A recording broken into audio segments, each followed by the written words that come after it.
Hello, everybody. I'm Russell Hill, the host of WTF, and that's What the Fixed Ops.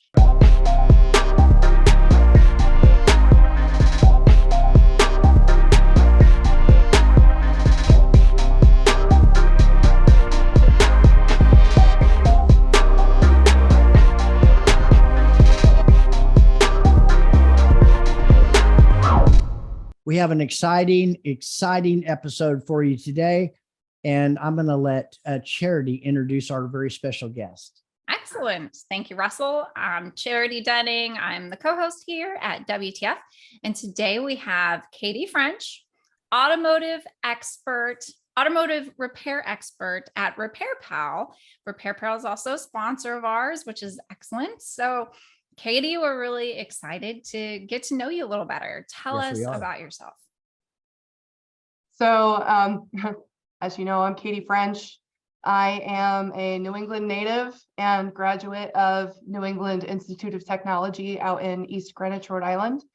I graduated from the Advanced Automotive Technology program, and currently I'm residing out in St. Louis, attending Rankin Technical College for fleet management to complete my bachelor's. I don't get to see too many women in the field, but when I do, it's always like a unicorn sighting. So I gear my presence in the field more towards women, empowering women. I've really become mama bear over the years, trying to, really be that big sister to lean on, because let's face it, being such a small percentage of females in the trade, we have to lean on each other. And sometimes it's hard to find those people to do so. So I currently work at RepairPal. Previous to that, I was a technical instructor for one of the largest manufacturers in the world. Wow. And I've been a tech, I've been an advisor, I've worked in parts. I've really worn a lot of hats over the years, but my favorite is teaching and empowering women. Excellent. So how did you get into the automotive space to begin with? So there's a Disney answer and there's a real answer. Let's hear it. I think that people in the industry would really appreciate the real answer. I was told no. I had gotten into cars when I was a little girl. My mom bought me a pink Power Wheels Jeep for my birthday one year. And I treated that as if it was a real car. I learned how to drive and like put blinkers on and back it in. And I said, Mom and Dad, I want to get into cars. And I got told, you're not going to technical school. That's no place for a woman. Why don't you take up hairdressing? You could be really good at hairdressing. I'm like, I want to turn wrenches. But the answer was no. So I tried again.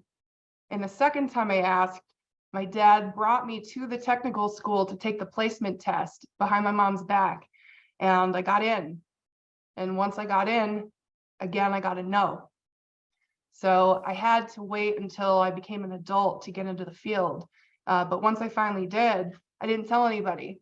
My husband and I drove up to New England Tech, and we didn't tell anybody. And I got approved on the spot. And I came home and I'm like, guys, I'm in the automotive program and I'm going to do it. And in the beginning, I don't think I had a lot of support. I think that a lot of people thought I was going to fail, but that no was the motivation to really show them what I was capable of, and that if I can do it with a 1-month-old baby at home, then anybody can do it. And, I appreciate the people that told me no, because I don't think I've gotten this far in my career by people telling me yes. Mm-hmm. Mm-hmm. I really relate to that background, Katie, because I was the same way. My personality was the same way. If somebody told me no, and I'd be like, "Oh, really? Watch me." Yeah, I was a disruptor. Obviously, I'm not a female, but I certainly believe in empowering women in this industry, and with women like you and Charity talking about this. As a matter of fact, half our employees, maybe a little more than half, are women in our company. It's, you know, and maybe it was a stereotype back in the day, where, you know, and they just, you know, our parents and our loved ones, they just don't know what they don't know. They think you should fit into, you know, a square peg in a round box or whatever it is.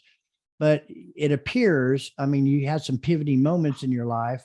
I was told no and no and no. That was probably the most used word that I heard growing up.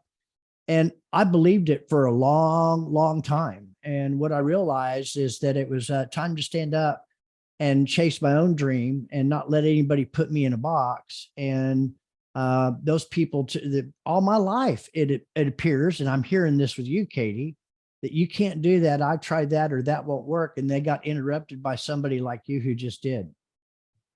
Absolutely. And unfortunately, there's a lot of times being a disruptor, like you say, that it really gets under your skin. And it really, you know, there's a lot of times where you may start believing it. And that's incredibly frustrating. And statistically, a lot of the women that are just so passionate about automotive and want to be part of it, they don't feel validated. And after the first year of being in the field, I think it was a statistic saying that about 47% of women quit completely and get out of the field because they get told no every single day, or you can't do this, you're a woman, what do you know?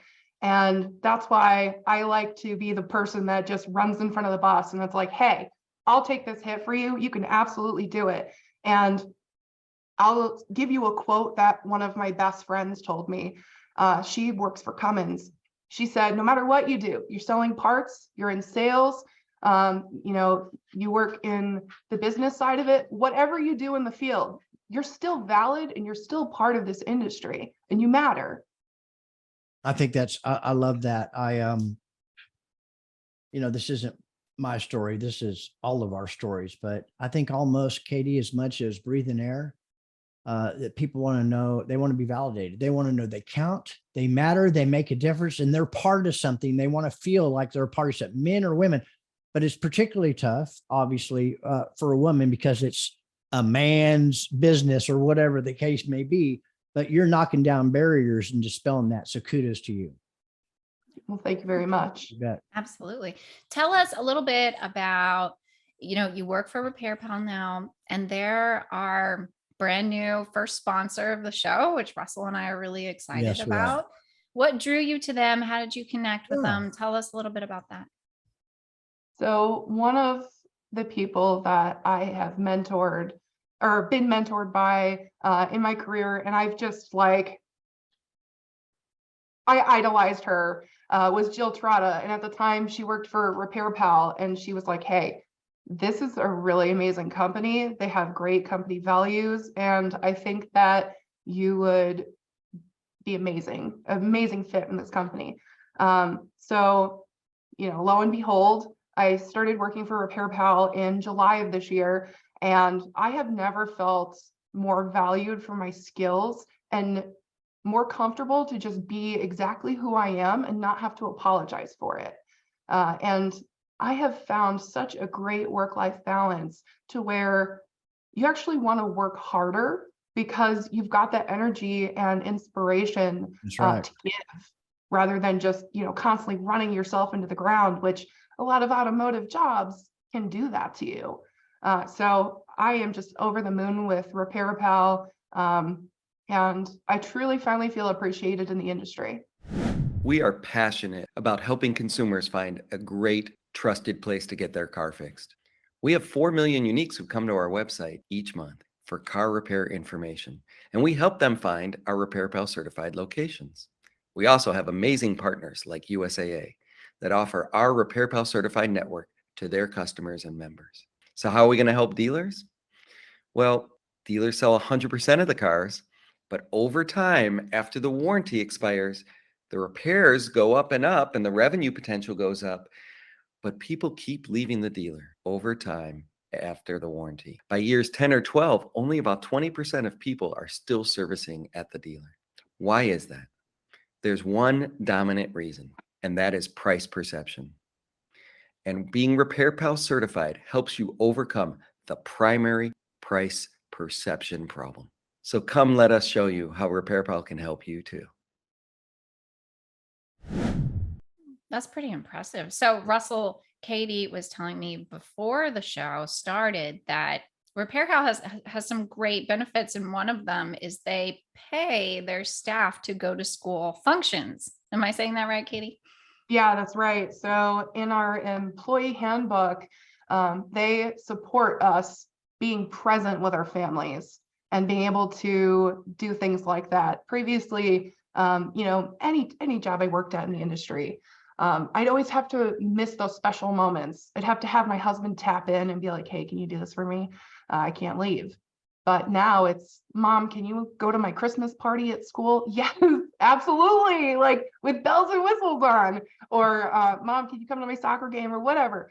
I can do that now. And that is just a whole bundle of joy in itself. There's not many companies that do that. And I think that's just absolutely fantastic. And the other thing is they truly care about your well-being. Or if you're not feeling good, it's all right. Take the day, collect yourself, and we'll see you tomorrow. It's not oh man, I don't want to call out. I'm afraid to, I don't want anything to happen to me. It's a totally different vibe. It's amazing. Yeah, the guilt. And I've worked in a lot of those jobs, which is why Rick and I wanted to make sure with this company, it wasn't like that. And I hope Charity, I feel pretty confident that she validated some of that. We're all remote. People can come and go and do whatever they need to do. No guilt whatsoever. You want to spend time with your kids, you want to go do something, you go do it. Just go do it. It makes it a better employee overall anyway. Okay. Because those things are important. I missed out on a lot of those because I thought I had to work 60, 70, 80 hours a week. And when I tried to take off to go to one of my sons or functions or whatever, it was like total guilt trip. Like your job may not be here after you get back. What a horrible way to conduct business. Yeah. And I mean, talk about employee retention. That's not how you collect employees. I mean, no. I had a previous employer that said, quote unquote, you can't have a time clock mentality if you want to go anywhere in this company. And it's like, why can't I show you during the business hours that I work that I am a phenomenal employee? And why do I have to be so protective of my time? When we can, especially now after 2020, we can show employers, especially remote, that we can complete these tasks and go above and beyond without having to break our backs. There's a lot of companies out there right now, like your mindset, our mindset. We certainly all agree with that. At the dealerships, they'll have daycare centers. They have flexible work schedules. They're very open and transparent, encouraging them to continue their education, whether it's in-house, outside, whatever, to continue to bring value and stay with the company. It costs a lot less money to do that than to do the flip of what it used to be. And good for you for getting out of that type of deal where somebody, and me and all of us, because we all have stories like that. Charity, you do too. I do. Tremendous guilt trip. And then on top of that, being a woman, I act like, I really understand. I can validate what you all are feeling. I can't, but I can tell you right now, I try to do the opposite of that. And I think I do a very good job of that. I don't care if you're a man or woman, if you're doing the job. And if you are, there needs to be some concessions. I mean, like being able to take time off to go see your son or your daughter in a Christmas function or play a soccer game or something like that. Our kids need that in their lives. They do. Absolutely. Absolutely. And the big thing, like just all of this aside, everybody's complaining about a tech shortage. Yes. If we gave just a little bit of these things to our technicians or any of our service industry people, do you think we would still have a shortage? Do you think if we had a little bit more appreciation for the people that keep our cars on the road, we wouldn't have a tech shortage? I'm going to say no, we wouldn't. Charity and I do so many of these. We talk to so many different people, and there's a paradigm shift that's going on in franchise dealers right now regarding just these types of topics. and how to bring value in to keep people, because let's face it, it costs way more money to keep hiring and firing people than it does to just empower them and offer things that haven't been available for. That's going to be part of the future. And we really see and believe that that's going on from the customer's experience. How about with a company like RepairPal, offering a transparency tool for the advisors to have at their disposal? That's all part of the overall mix of everything that we're starting to see, which is probably why you're particularly with the culture you have with the management style and all the things that you can do. I think that's the future. And I don't know if it would eradicate all that, but we wouldn't be talking about it like we're talking about today, would we? About the shortage. Absolutely. Yeah. Absolutely. And we need to finally come to an agreement and say enough is enough. Like, status quo is not going to keep the doors open of the business. Change has got to happen, and it's got to happen soon, because the tech shortage is bigger than ever. I know it comes in, it comes and goes over the years, but with electrification and advances in technology, you need skilled people. It's no longer a revolving door. You can't just choose anybody. And employers aren't finding anybody on Indeed anymore. People are going to completely different trades because they're going where the money is and they're going where they're appreciated. So you just have to ask yourself, Then you got Gen Z and Gen Y, the new men and women that are coming into the market. We need to make, and I'm seeing a lot of it. I mean, we're making some inroads. It's not completely resolved yet, but everybody's starting to, at least I have, because I've been in this business 37 years. I've seen a tremendous shift since the pandemic. I don't know if the pandemic is the reason, but it's certainly a catalyst for what's taken place. And we understand now more than ever what the defection points are, the importance of the experience, building relationships with the customers. I mean, the first thing you can do, is why don't you introduce yourself and find out what your customer's name is and use their name. People love hearing their name. Why don't you start there? And then, exactly. And do you see this change, or on some of the things I said, do you see these things starting to be a focal point and some shifts, Katie? So when I worked as a technical trainer, I networked with many service managers, service directors, because that was part of my job. And they would always ask me, and this is just, recently, okay? I just started with RepairPal in July, so it hasn't been that long. They would always ask me, where are the technicians? And the first thing I would ask, what are you paying them? What are you paying them to attract them to your dealer? How are you taking care of them? And there are some that are finally turning the page and incentivizing and really starting to be more aware of the consequences of their actions. Oh, I can't talk today. But unfortunately, there's still such a problem out there. Like I had mentioned earlier, I've become mama bear to a lot of young women in the field. And I also talk to a lot of young men as well that are just starting out in their careers. Mm-hmm. And they're always coming to me, telling me the same issues. Can you help me? Can you find somewhere where I can grow? This is happening. And it's still a very big issue. But, I think the biggest change is going to be when they start hurting. Because unfortunately, sometimes it takes that to make change happen, right? It does. But we've got enrollments at like an all-time low in tech school right now. But on the flip side, there's a lot more scholarships right now trying to incentivize bringing kids in the door and learning about automotive. But you have to keep in mind, word of mouth is everything. It makes and breaks reputations of businesses. It does. And with the auto industry right now, the same thing is happening. When we start having more companies like RepairPal showing up and wanting to employ people, then our reputation is going to start going up and up and up, and people are going to want to come back to the trade. But for right now, this is, dare I say, a revolution starting to happen, especially since 2020, and we're really starting to see change happening. Yeah, even talking about the pay that you talked about, obviously that's important.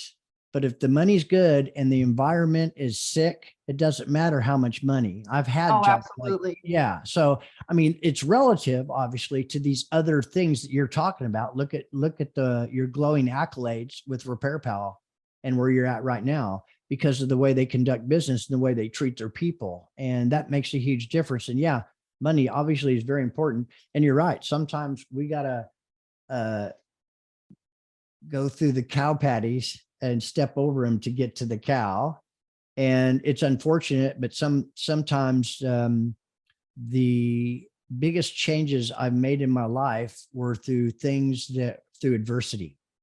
Now, we don't, if things are successful and hunky dory all the time, there's not much incentive to change. So maybe it's hurting, like it's like you said, there's a revolution taking place and people are starting to wake up and figure it out. We see some of that.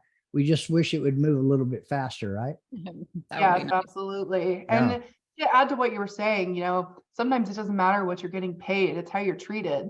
If you look psychologically at Maslow's hierarchy of needs, the pyramid, we want to feel validated. We want time to matter, our time to matter. And we want our, basic needs to be able to be met.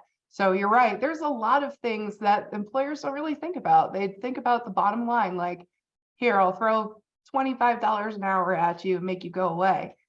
It's not how that works anymore. Nope. We're more self-aware than ever. And after, 2020 with being locked down in some areas and having a lot of time at home, we realize our worth and we realize how precious our time is.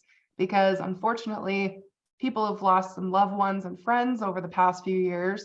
And we know how precious it is now, and we're going to fight for that time back. Yeah, I think that's really important. One of the things I think is important that I hear is the onboarding process. I remember getting a job selling cars early in my career. There's your desk, there's your chair, there's the cars, go sell. It's the onboarding process is part of them understanding the culture of the company, the team they're going to be working with, understanding what their mission statement is, or the way they value their people is take them through a proper HR and onboarding process where they do feel validated and empowered, and they know what they're getting into, and they're prepared and ready for it when they're released to their particular department or whatever. I think that's really important too. Oh, absolutely. I 100% agree with that because, you're shaping these people. You're not only just hiring them, but if you want a quality employee, you need to hold their hand and walk them through the process so they can become an amazing employee. I agree. Yeah. Well, Katie, you caught my attention on LinkedIn by you produce a newsletter, or I should say a blog for RepairPal called Wrenching Women Wednesdays. I saw that. Yeah. Yeah. So, women in automotive is a hot topic right now. And Russell and I have been talking to quite a few women in automotive. We're trying to get a sense of what's going on. And so we wanted to talk to you about, what is your goal and your mission when it comes to Wrenching Women Wednesdays? So Wrenching Women Wednesdays, it has been a wild ride the past few years, but the reason why it all started was because, look, I said in the beginning of this interview that there's not many women out there to begin with that are turning wrenches and that are in the field. But the ones that I saw on TV all the time that were idolized, I found out in the early stages of my career that they weren't who, everyone cracked them up to be, but they were being put on a pedestal because, like, it's a female mechanic, and like slim pickings, you know what I mean? So like these people that I idolized the beginning of my career and made me want to become a mechanic, I realized that they weren't all that in a bag of chips. But I thought about, what about all these women that are on the front lines that are invisible, that don't get seen every day? What about those people? Those people aren't on Motor Trend or apps, whatever, YouTube videos. Sure. They're not out there. And sometimes it's really sad to say, but they prefer to hide in the woodwork because of how badly we've been treated in the industry. We don't want to bring attention to ourselves because we're afraid to. And the purpose of Wrenching Women Wednesday was to celebrate those women on the front lines that are making our cars safe for the road every day, that don't get seen, that deserve to be seen and celebrated. I don't profit from it. I do it strictly on my own time after hours. And RepairPal, saw one of my articles, and they're like, we want to support you on this. Can we share this? Wow. And that for me, I mean, I told you previously, I worked for one of the biggest auto manufacturers. Not once did that happen. But at RepairPal, they immediately were like, let us help you get that out there because that's very important. And we want to be part of this to help you. And I was like, absolutely. Yeah. But it brings me joy being able to write up these articles every week and seeing these women just go so far in their career and develop. And because of those posts, these women have met each other. Wow. I've had people message me over the past few months and they're like, thank you so much. I ran into so-and-so and it was a great experience. I've made friends. I had someone recently tell me that her Wrenching Women Wednesday article feature that I did for her was seen at a larger scale for the company she worked at. And she just couldn't believe it because when she walked into a company function or event, and everyone was like, oh my God, that's so-and-so. Oh my God. Wow. Way cool.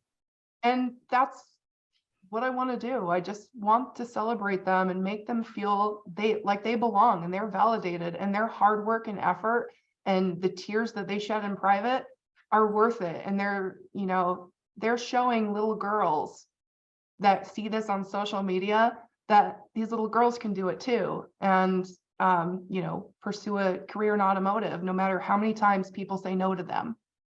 Yeah, I think that's great. Thank you for sharing that. That means a lot. And I hope because there's a lot of people that watch these episodes, etc. And it's a way for them to have a source to go to for connections.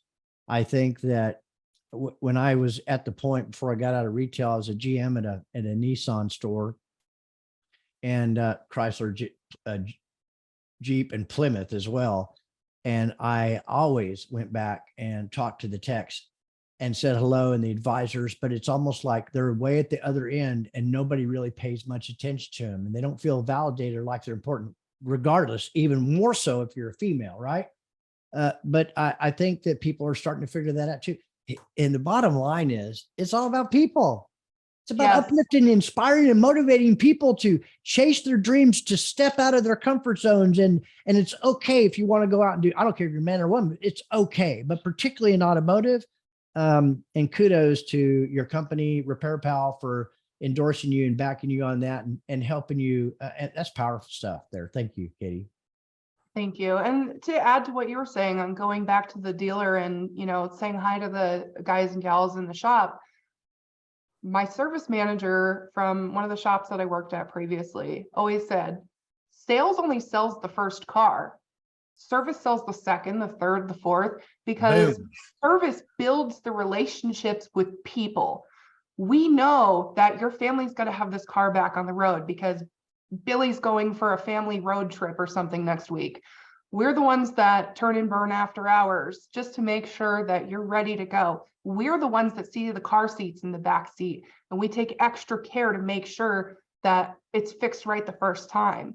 So you're right. We really do go overlooked, especially in the dealership setting, where really we're the ones that build the relationships and keep the cars on the road. And that's something to be said for itself. Yeah, I heard some comments early on in another type of room, all regarding fixed operations, and one technician would actually leave a rose in somebody's seat, particularly if it's a regular customer. They made it a habit of, while the hood is open, the cowl right there, they would make sure all the leaves and all the debris was out of there. And most customers may not even notice that. But I'll tell you what, when one does, I mean, that it's over. I mean, they're coming to you for life, and that's what it's about. We've been doing the opposite for a long time, which is why all these non-franchise entities are waiting, because they know that franchise dealerships, after the warranty period, they're going to end up, for whatever reason, some of these same reasons we're talking about. Just do a little bit extra. Well, it doesn't matter what he's doing or she's doing. All that matters is what you're doing. And I tell my kids that, well, so did this, so all that is crap. Caitlin, my daughter, Katie, whatever, right? That's what I'm talking. I need to make sure different. It doesn't matter what somebody else does. All that matters is what you do. Run your own race and stay in your own lane. Okay. Absolutely. Quit comparing yourself to everybody out there. I know we all do that, including myself. But I quickly can pivot and realize what I'm doing and try to stay focused and stay in my lane. And I want that for other people too. And apparently you do that for the women in the industry with your blog, newsletter, etc. So yeah, it's great stuff. Yeah. And honestly, that's something that I tell others that come to me for help too. I'm like, listen, just keep your head down and keep going. Don't listen to them. You know, their opinion of you is none of your business. Nope. Wow. Well said, because it's actually true. As a matter of fact, people that are focusing on other people like that, that's their own fear.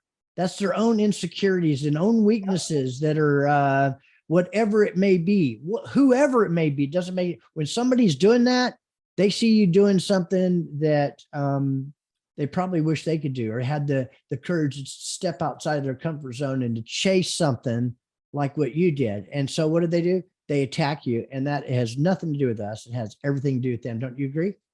Yes, absolutely. This is really. We're very familiar with that, right, Russell? Yeah, we are. We are in our own way. Let's see. So, I don't know in particular what RepairPal's mission is, or what your goal of, Wrenching Women Wednesday is, but how do they connect? Honestly, I don't know how they connect. I think it's amazing that RepairPal supports my mission. And you know what, to bring it full circle, I think that supports their mission too, because as a matter of fact, RepairPal says that they're a force for good. They tell us all the time, be a force for good, which is amazing. I've never heard of that before in a company.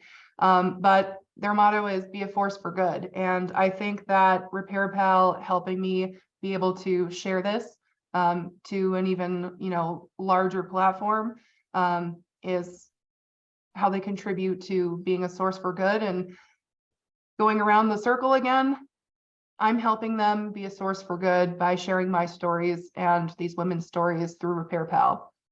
So I think that makes sense. It absolutely makes sense. I think even before we had a lot of exposure to RepairPal, even before Art Shaw came on and they became a sponsor from a lot of the people that we do business with. And I started to understand more and more and more about transparency and how important that is to what's happening while it's on the lift back there, and how customers or clients, whatever you call them, are communicated with, to pricing transparency, to some of the technology that exists out there now when they first drive into the lane. And oh, absolutely. Yeah. I mean, that's the stuff that's going to make a difference long-term. And obviously tires is really huge, because that's typically the first largest purchase they make during the warranty period. And the numbers are staggering. What happens if they buy tires from you? And I was recently, an associate was sharing with us, and he didn't say the guy's name or didn't say what the franchise was. But as soon as he said he had 1,600 franchises, everybody knew he was talking about Discount Tire, because they're everywhere. And the CEO that he was having a conversation with was a little nervous, and even more so. And so he tried to find out what is it that you're nervous about? Apparently they're good friends. He said, well, franchise dealers are much better equipped to handle than all we do is wiper blades and tires. And he sees the franchise dealers are starting to wake up and pay attention to that. that it is about the customer and relationship, but certainly the experience is very important too. And it's starting to dig into some of his business, and it's true. It is happening because we understand it's the long game. It's not the short game. Like what you were mentioning earlier, you see the car seats, child safety seats, you see bumper stickers, great talking points. You use the customer's name. These are all things they're not going to get typically at an independent shop where they're just running in for a quick oil change. So I think that, and we can help them with everything, state-of-the-art facility, certified technicians, on and on and on. We have the tires in stock. Even so, the kind of car I have staggered tires. So they can't even get a discount, can it? And the dealership can't get them, but they can hot ship them in 24 hours and get them from anywhere, just like any other tire company. So, and what we're about is educating the consumer with what our product and our technology, so customers understand that, or help them understand the difference between a conventional, a semi-synthetic, or a full synthetic oil change. 100%. Yeah, 100%. customers don't know. They see a No. 1995 and a 69.95, and they're going to go over here, and they have no clue. And that's part of we're RepairPal, and we have integration points with RepairPal where it makes it easy for them to access and get the transparency. And it's a win with me because of the stigma associated with, you're just taking me to the cleaners, and I'm not going to say yes. I got to talk to so-and-so. I got to make sure I'm getting the right price. What a valuable tool and company. Oh yeah. And that was something else that attracted me to RepairPal because, once upon a time, before I was able to go to automotive school, I was the one being taken advantage of behind the counter because I'm first generation technician. So I didn't have anybody to show me the ropes before I started school. And I had been taken advantage of at the shop, and it was a really traumatic experience. And I realized, I don't want to be in that seat anymore because it makes me uncomfortable. And I keep that with me throughout my entire career. And I always say, every day is a school day. I took that quote from automotive fabricator Gene Winfield, but I take it with me because it's true. And that's how we build relationships with customers. And you're right, it really does affect your business. And that's also why service ends up building relationships with customers and not sales, because typically once you get the sale done, they're like, all right, have any questions? Call service, bye. And you don't learn their name, like you said. You don't know anything about their family or their lifestyle. And, that's where you can sell things. That's how you can sell accessories and services and extended warranty plans. Hey, I know you go on road trips quite a bit. We've got an extended service plan. That is how you do it. That's right. Collecting customers. I'll go back to my service manager, Paul Prendamano. I used to work for him at a dealer in Connecticut, and he said, we're in the business of collecting customers. Sales aside, build relationships with customers. How do you do that? You take the extra time to educate them. You don't lecture them and make them feel little. You use their name. You use your soft skills. Go out to the car with them and take a 5-minute road test so you can confirm the concern instead of just saying, oh, all right, give me your keys. I'll call you when I have a diagnosis. Yeah, that don't work. That doesn't give anybody the warm fuzzies. No. And if you have someone, whether it be a man or a woman, that doesn't know anything about cars, take that extra time out of your day to make them feel good about doing business with you, to make them feel confident in their purchase, and help them understand what's going on, because it truly does make a difference. Oh yeah. Back in the day, one of the things that was, I used to work, when I was climbing the ranks, I used to work in the service department about 3 days a week. And I was actually a go-to person when a customer is interested in their vehicle, changing their vehicle, et cetera. And I'd show up early just to be able to do that and work the service drive and get to know the techs. And I was a salesman, and it was really important part of my process in building value and a relationship with the customer. I would walk them through the service department and walk them around the dealership and show them where the parts were. And after they got out of finance and finished, going over feature advantage and benefits, going over their owner's manual, stuff like that, I would introduce them to a particular advisor. So they felt comfortable with that handoff or that transition. I wish they did more of that. Now, of course, you're probably familiar with Sewell organization, you know, a name synonymous with service. Carl Sewell, and just a phenomenal. It's all about service. It's all about service, because once they buy, and I used to work, I built relationships with my customers, and I know most salespeople don't. It's all about the conquest, getting the deal, getting it done, and moving on to the next one. And it's unfortunate, but that's not long-term success. Well, you know what? Just to add to that, let me put this in your ear.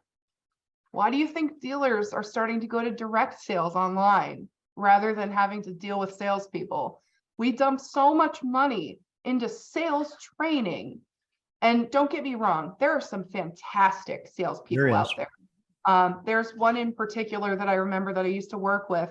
He did exactly what I'm preaching. You know, he knew everybody's name. You know, he'd be like, oh, how was that Christmas concert? Or how was Billy's soccer game? He went above and beyond, and he was amazing. But a lot of salespeople, they have so much training, either from the manufacturer or independent, and then they don't utilize it. Again, like once they get the sale, they move on to the next one. So there's a lot of manufacturers just going to direct sales where you take the salesperson out of the equation now, and it's like, all right, well, we'll ship the car to the dealership, just sign the paperwork and you're done. And it's like, imagine that. I wonder why that's happening now. Well, it's a shame. And I still, when I walk into establishments, a sales associate will come, you know, it could be Best Buy or some other place like that, some clothing store or something. And, you know, we always come up to assist me. And, you know, I just walked in. It's like, you know, I want to catch my breath, and, you know, I get a conditional response. No, I'm just looking. Well, I'm looking for something, but I'm looking for somebody that's going to spend the time with me and not just try to lead me to whatever they can make the most money on that particular day.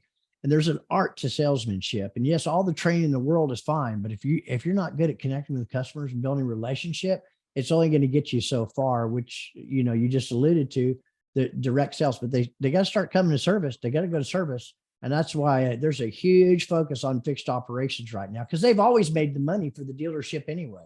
But now it's like, it seems to be one of the most, maybe because I'm in the industry, but it seems Cherry and I and you two, it's a focal point right now. Everybody's focusing on that, because if you're not going to get it here, where you're going to get it long term is keep stopping the bleeding. Now you tell me what you've heard, but depending on who I'm talking to in different parts of the country, it's either 80-20, 70-30, 65-35, but there's a huge defection point at the end of the warranty period for the reasons that we're talking about right now. And there would be less of a defection point if people would just love their people at the dealership and empower them to be individuals and to be who they are. Yeah, absolutely. And, you know, not for nothing, but as a customer, I want to go somewhere where I get the warm fuzzies, where I can simply give them my keys and I put my trust in them. I know they're going to do a good job. I know they're going to keep my seats clean and my steering wheel's not going to be dirty. I know that it's going to be fixed right the first time. Of course, people are going to do business at places like that, and they're going to tell all of their friends. Yes, they are. So Katie, you mentioned earlier, I'm going to pivot here just for a minute. You're married and have one child or two children. What? I'm married to another technician, as a matter of fact. Awesome. And I have two littles. I've got a 6-year-old and a 2-year-old, and my 2-year-old daughter is already trying to turn wrenches and get underneath like her little walker. My brother-in-law's bought her a Jeep walker for Christmas a couple of years ago, and before she could walk, she was getting underneath it with her toy wrenches, trying to. That is all. What is her name? Her name's Judy. Judy. And I swear. Good for you, Judy. Good for you. I did not impress that upon her. I swear. She's taken such an interest in. Wait a minute, hold on. Both of your technicians, and you don't know where that imprinting came from? Come on. We don't push it. Honestly, we don't push it. We've got car stuff all over our house, but we don't like push the agenda, you know. Right. We want them to express themselves. And my 6-year-old, he's all right with cars, but it's not his biggest interest. But she she's constantly watching us, and she's all in it. But So I apologize for that. Your youngest is Judy. What is your oldest? What's his name? my oldest son is Abel, Hey, and Abel. they're quite they're quite the mix of kids. They've got such crazy personalities, but you know, he's always watching us and he always looks up to his dad.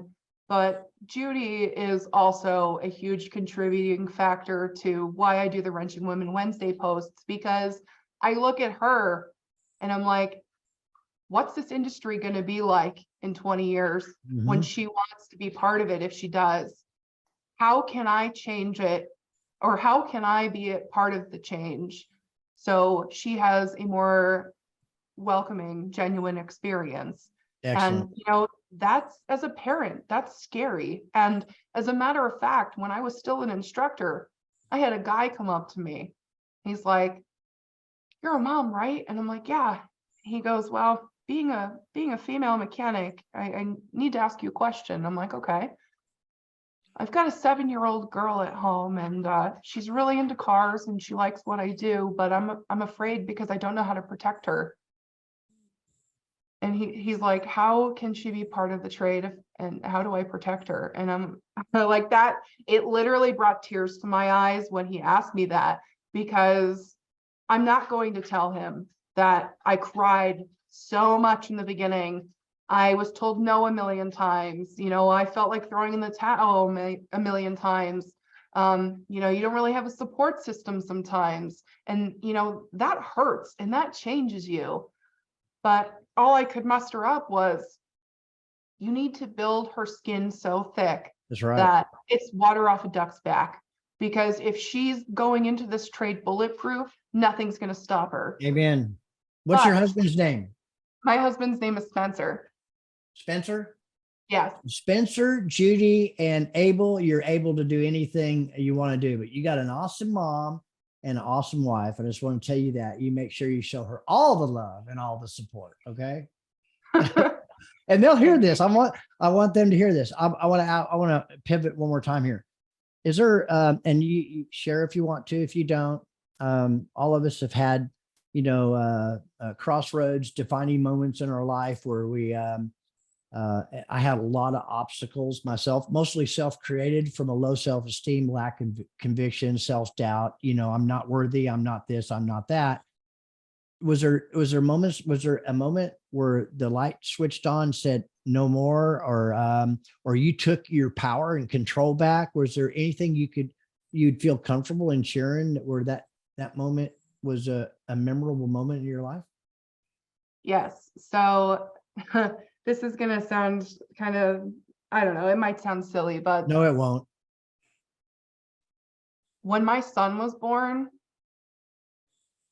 I was like, I have to do something. I'm going to pursue my dreams, because starting out in the automotive field, you know, before that, I had nothing. You know, I wasn't able to go to school for what I wanted to until until I got married, because my parents wouldn't let me go to school.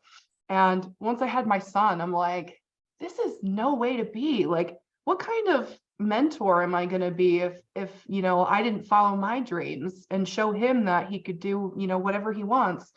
What kind of role model am I going to be? So he was literally a month old, just a month old, and I enrolled in school, and I was in school full time and taking care of him and working. And you know, there was a lot of long nights. I cried. I was tired. There was sometimes I fell asleep in my car because I couldn't drive home. I was so tired. And I ended up graduating a year and a half ahead of my classmates, because I love it. I knew that if I was going to take my time away from my child going to school, that I was going to do as much as I could, as fast as I could, and get the most out of it. That way I could finish early and get that time back with him and really make it meaningful. And I ended up graduating top of my class. And it was that moment where I'm like, all right, I'm going to be a good role model. I'm in the industry now. Every step that I take throughout my career, I think of them, and is this the best move for us? Because they're watching us, you know, as any parent would say, you know, your kids are always watching you. And I They just are. wanted to A, be a good mentor for them, and B, give them a better quality of life, because I want to give them everything that I couldn't, or my parents couldn't.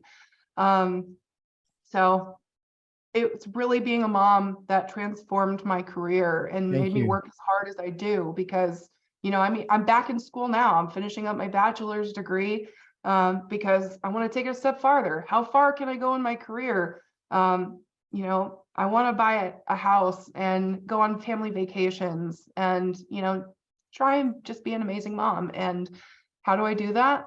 I got to go as far as I possibly can with this and just Yes, you run do. with it. That's right. Thank you so much. I caught a couple of moments there that was really near and dear to your heart, and really a pivotal point in your life.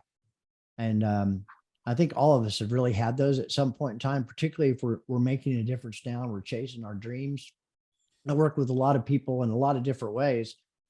And it's like, well, with all the obstacles you had, charities had, how do you move past those? Well, I really only, the definition of insanity, Katie, is keep doing the same thing, expecting different results. Yeah, You know that. exactly. We've all heard that. I don't think people really understand what it takes to really get outside of your comfort zone and stretch and step out and say, I am, I can, I will, instead of the flip where I'm not worthy, I don't matter, I don't count, I don't make a difference. But it's really what we listen to, what we read, and who we associate with that tap in and believe in us and say, hey, I love you, I believe in you, let me introduce you to this person and that person. Stay away from those people. They have nothing. If the branches are bare, au contraire, don't go there. Absolutely. They don't have any substance, any value. Now, at the same time, we should listen to them, love them where they're at. And if there's something there where we can help, not listen to the pity party part, but to things that uplifted us, to be able to go after what we wanted, to find that and help that if they're willing to grab our hand and hold on. And if not, love them where they're at and move on down the road. Maybe you planted a seed, someone else comes along down the road. I think there's probably a lot of that happens to all three of us on this show today. Don't you agree? Absolutely. And Russell, you know, to add on to what you said, you're right. But I take it as everybody is in your life for a reason, and it's a learning experience. It is. Whether, you know, like you said, you know, whether it's good or bad, it's a learning experience, and you accept them as they are. But, you know, you've got to be surrounded by people that are going to help you grow and nurture and water your plants, right? And taking a step further from that, one of my favorite authors, David Goggins, says, do something daily that just terrifies you, and get comfortable with being uncomfortable. Because once you get comfortable, there's no growth. I mean, every step that I've taken in this industry has been terrifying. I mean, I moved my family 1,000 miles away from home a few years ago, out to St. Louis to work as a technical trainer. That was the scariest thing that I've ever done, because I've had to make a decision for all of us. But I grew. You did. And then I got uncomfortable darn sure again, did. and I got scared, and I had, you know, a lot of thinking to do. I mean, every move, you've got to chew on it. It bothers you, it keeps you up at night, but ultimately you grow. And I think that I have become comfortable with being uncomfortable, because I know that there's no other place that I belong right now. I mean, yeah. I hope everybody out there heard that, because that's true. There's two kinds of fear only: fear of what you know, fear of what you don't know. Some people are so comfortable, so caught up that they know the consequences are going to be this, but because they're comfortable in that fear and what the consequences will be, they know how to handle that.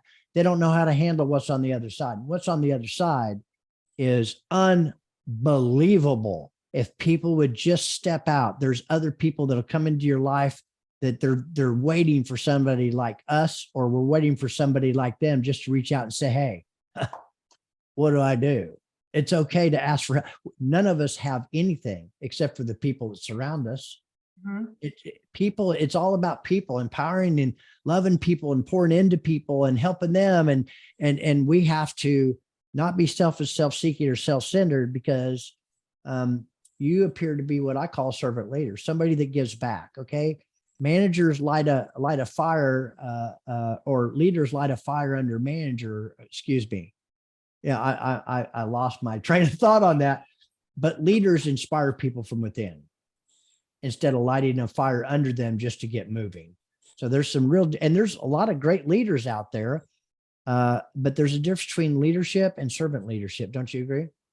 Oh, absolutely. And, a lot of what I've learned came from one of my former service managers, Paul, that I mentioned earlier. He taught me to lead from behind and be a team player. There's managers and there's team builders. And he was a team builder. He always cared about everyone, all of his Big guys difference. he took under his wing. Are you okay? How's the family at home? Are you taken care of? Do you have something to eat today? Little things like that are what keep people together and keep people wanting to work for you for the rest of their lives until they That's right. retire. We talked about collecting customers earlier, but collecting employees, building relationships with employees. He really taught me that. And I appreciate and respect him for that, because he's one of the few service managers that I've met over the years that carries those genuine values. So true. People don't care how much you know, right? Till they know how much you really care. Yeah, And then they'll walk through fire for you, absolutely. because they know you're not fake. You're real. You're genuine, and you are a team player. And I have an acronym for team. Have you heard it? So I say it so much. It's like, okay, Russell. Okay, I've heard this 1,500 times. It's together, everyone achieves more. That's my acronym for team. And leaders that have status, the ones that are continually firing people and not pouring into their people, those are people of status. And we've all seen and heard of people of status. And I have another acronym for that: still too arrogant to understand success. That's status. Yes, absolutely. Can I get an amen? Amen.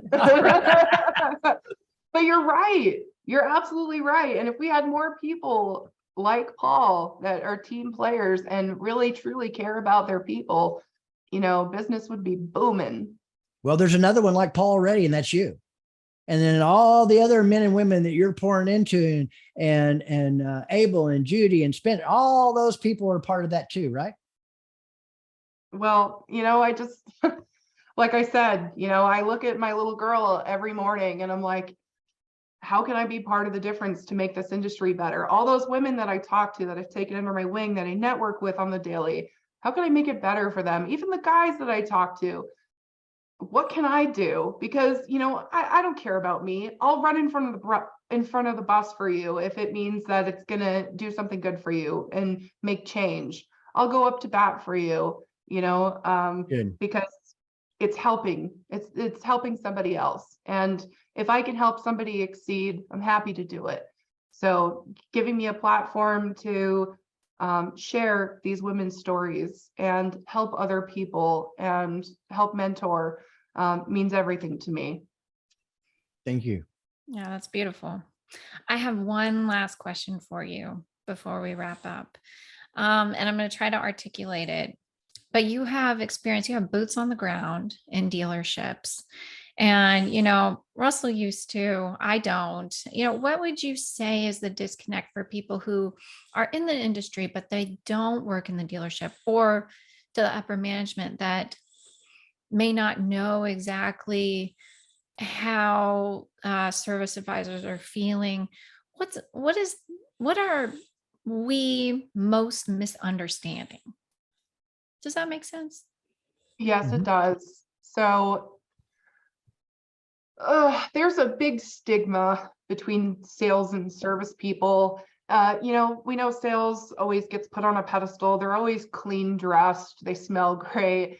They've got the smile. And, like Russell said earlier, service people are often left behind. We're the people, you just feed us a pizza party and you make us go away.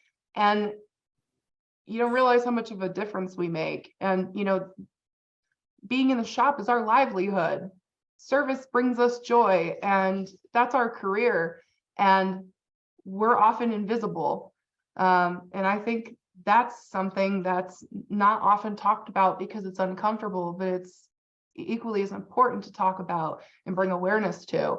I think that people don't give us enough credit because we're no longer mechanics. We're electricians, we're plumbers, we're fabricators. Because look at what's rolling on the road now. We've got electrified cars. Do you think anybody can do that? No. No. We have to learn different trades to be a technician. And I think that gets overlooked a lot. Also, service advisors, you know, they're working their asses off, and they're probably one of the least appreciated people as well. So I think there's a big disconnect in the culture, I would say. And I think that bringing more awareness to it and, you know, possibly even team building, just taking the wall and the barrier between sales and service and management and bringing it together somehow. I don't know how the hell to do that, but trying to just break those walls down is the first step. Maybe just sales coming back and building a relationship with somebody back there. Start talking to somebody, have lunch with somebody that you don't usually have lunch with. Maybe management comes down once in a while to actually see what's going on. I mean, FixedOPS. Do you know what's going on in the shop? They Because don't. that's the first thing the first place I should say that you should be. Well, I I think, mean, yeah, the I desk think that, isn't somewhere you should be perched on. And that happens a lot. People get tied up at the desk and they've got phone calls to make and appointments to be made and whatever, but they get so wrapped up in it, they don't understand what's actually going on in the shop and around them. And I think that there needs to be more awareness in that regard. and you know what? We're speaking it today, and we speak it every single day, and it's becoming more and more known and more of a focal point. All the different professions that women are in, or even upper level executive managers, GMs, or how about charity? The chief marketing officer in a really becoming a very large company. You don't see that a lot of time. I'll tell you what. Let me tell you what. I wouldn't get nothing done that I'm getting done today if it wasn't for charity. And you know what? She makes me the front person, and I make sure that I pass along and promote her and elevate her and pour into her too, because I wouldn't be where I'm at without her. We wouldn't be where we're at today without you bringing this to everybody's awareness about some of the obstacles and the things that you had to overcome. But you know what? If you can do it and charity can do it, a lot of other women can do it too. Just surround yourself with women that believe that you can and can empower you and help you open up some doors. Don't listen to one tell you that's not a profession for you, right? Absolutely. I agree with that. And, you know, us talking about it today and just in general on social media, being able to give female mechanics a voice, or females in the auto industry a voice, that's super important because they're invisible. A lot of them are invisible. And why is that? Good Well, point. how can people find, if they want to check it out, Wrenching Women Wednesdays? How can they take a peek? So I'm humble. I don't have anything spectacular on the internet, like my own website or anything, but I share it on Facebook. RepairPal shares it on their Facebook. RepairPal also shares it on LinkedIn and on RepairPal's website under, I believe it's the blog for shops. But there's a few different social media platforms to find that. Also, you could also hashtag Wrenching Women Wednesday and find them there. Wow. Hey, all of you out there, tune in for this. Katie French from RepairPal, Charity Dunning, Chief Marketing Officer at FixedOPS Marketing, and the host of another awesome episode of WTF, and that's What the FixedOPS. A lot of great information here. Look her up, read her blogs, talk to her at RepairPal. Like us, love us, share us, tweet us, whatever it is that you do. Thank you all very much for tuning in today. We appreciate it. Thank you, Katie. Thank you so much.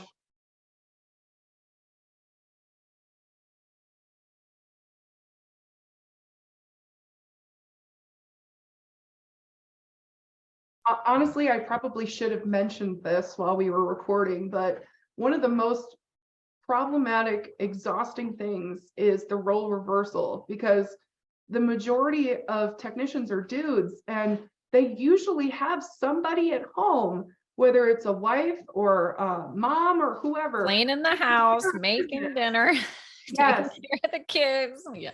And we're doing the same things in the industry, but we're coming home, making dinner, taking care of the kids, Oh, yeah.